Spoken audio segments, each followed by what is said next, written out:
बिहार में राजद उम्मीदवारों का एक लिस्ट काफी तेजी से वायरल हो रहा है, जिसको हम आपको दिखाएंगे और एक एक करके विस्तार से बताएंगे कि सिवान सीट से किसका नाम वायरल हो रहा है। और वो जो लिस्ट है, जो बताया जा रहा है कि राजद की तरफ से ये लिस्ट तैयार किया गया है और उस लिस्ट को अभी से ही वायरल कर दिया गया है। हालांकि अभी तक ऑफिशियली कुछ अनाउंस नहीं किया गया है, उसके बावजूद ये लिस्ट काफ़ी तेज़ी से वायरल हो रहा है, जिसमें सिवान लोकसभा क्षेत्र से किसका नाम इसमें आया है वो भी हम आपको विस्तार से बताएंगे। देखिए, अभी तक इंडिया गठबंधन की तरफ से सीट शेयरिंग तक नहीं हो पाया है और ये लिस्ट अभी से वायरल होना शुरू हो चुका है।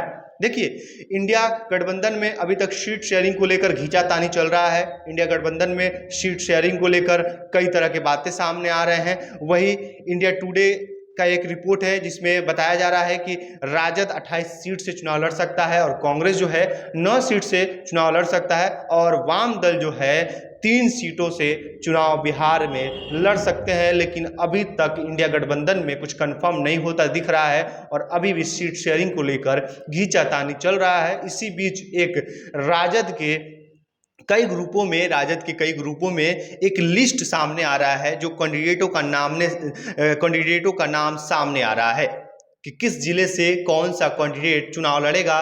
उस लिस्ट पे भी हम आपसे बात करेंगे और उस लिस्ट को आपके सामने प्रस्तुत भी करेंगे, दिखाएंगे कि ये लिस्ट क्या है, किस तरीके से वायरल किया जा रहा है। इस लिस्ट में लगभग 19 जिलों का नाम शामिल है और इस लिस्ट में बताया जा रहा है कि इस जिले से इस नाम का घोषणा किया गया है, ये उम्मीदवार होंगे इस बार के।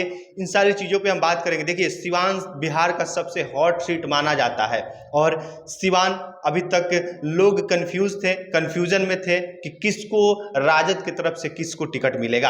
हालांकि आपको बता दें कि हिना साहब राजद के टिकट से चुनाव लड़ते आ रही थी, 3 बार से राजद के टिकट से ही चुनाव लड़ी। हालांकि उनको हार का सामना करना पड़ा, लेकिन इस बार वो निर्दलीय चुनाव लड़ने का निर्णय लिया और राजद से उनका जब दूरियां बढ़ा तो साफ तौर पे अनाउंस कर दिया कि हम इस बार चुनाव लड़ेंगे, लेकिन हमारा चुनाव चिन्ह अभी नहीं आएगा। जब नामांकन हो जाएगा तो चुनाव चिन्ह आप लोगों के सामने आ जाएगा और हम चुनाव निर्दलीय लड़ेंगे। तो देखिए, राजद की तरफ से जो नाम का अभी जो लिस्ट जो सामने आ रहा है, हालांकि इसका हम आपको ये ऑथेंटिक है या नहीं इस पे हम अभी बात नहीं करेंगे, क्योंकि ये लिस्ट जो है ये सही तरीके से प्रमाणित है या नहीं इस पे हम बात नहीं करेंगे। क्योंकि ये जो लिस्ट है, कई राजद के ग्रुप में देखने को मिला कि ये लिस्ट निकाला गया है, कौन सा उम्मीदवार कहां से चुनाव लड़ेगा, और इसी लिस्ट पे हम आपसे बात करेंगे। हालांकि इस पे हम मुहर नहीं लगा रहे हैं, हमारा चैनल इस लिस्ट पे मुहर नहीं लगा रहा है कि यही उम्मीदवार हो सकते हैं। हालांकि देखिए, कल भी हम एक खबर चलाए थे जिसमें राजद की तरफ से जिस उम्मीदवार का नाम लिए थे उसी उम्मीदवार का इस लिस्ट में भी नाम देखने को मिल रहा है। देखिए, सिवान से औध बिहारी चौधरी का नाम इस लिस्ट में शामिल किया गया है।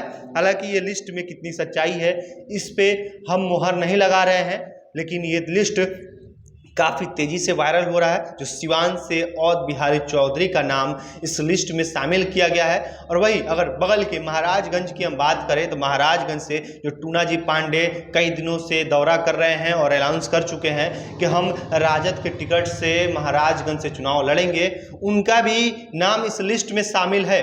टूनाजी पांडे का भी इस लिस्ट में नाम शामिल है कि वो महाराजगंज के आरजेडी के टिकट से इस बार चुनावी मैदान में दिखेंगे। देखिए, इस लिस्ट में लगभग 19 जिलों का नाम शामिल है, जिसमें बताया गया है कि इस जिला से ये उम्मीदवार होगा। लिस्ट आपके सामने है, आप देख सकते हैं। हालांकि बिहार का जो सबसे हॉट सीट माना जाता है सिवान, उस सीट पे अभी तक कुछ निर्णय नहीं आया था सामने, जब तक लोग कई तरह की बातें कर रहे थे। लोग ये क्यास लगा रहे थे कि इस बार राजद को नहीं माले को जा सकता है, इस बार माले का उम्मीदवार होगा सिवान से। जब हिना साहब निर्दलीय लड़ने का निर्णय लिया, जब ऐलान किया तो लोगों में कई तरह के बात चल रहे थे कि इस बार जो है इंडिया गठबंधन से सिवान का सीट जो है वो माले के खाते में जाएगा। लेकिन अभी तक मोहर इस बात का नहीं लगा है कि माले को जाएगा या राजद रखेगा या फिर कांग्रेस को जाएगा। हालांकि ये लिस्ट पे जब हम बात कर रहे हैं, जो लिस्ट एक वायरल हो रहा है काफ़ी तेज़ी से, जिसमें नाम सिवान से अवध बिहारी चौधरी का लिया गया है, जो सदर विधायक वर्तमान में है, उनका नाम इस लिस्ट में शामिल किया गया है। आपको ये खबर कैसा लगा कमेंट बॉक्स में जरूर हमसे साझा करें। बहुत बहुत धन्यवाद।